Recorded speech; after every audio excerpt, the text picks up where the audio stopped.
With modern cameras, the actual resolution and the quality of video is really, really good. And especially if you're just using it for an online clip or you want to share something online, taking a still image from your video is a good option. And you can do it very easily from within Premiere Pro. Just put your clip on your timeline or even just open it up in your source monitor.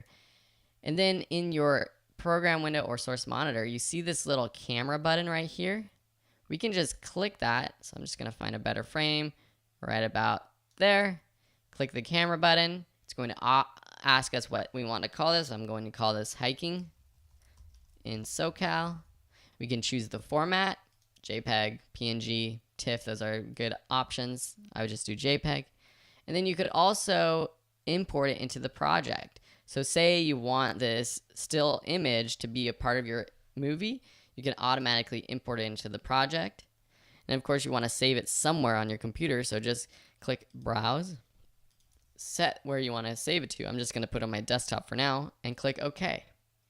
And you see here that it pops up in our project. So if I wanted to use this for a title card, I could, or if I want to post this online, use it for a blog post or the thumbnail of this video on YouTube or Facebook, I can take this photo, edit it, add a title to it in Photoshop or whatever program you use, and you can see that's super high quality, good resolution photo. So that's how you capture a still image from your video clips in Premiere Pro.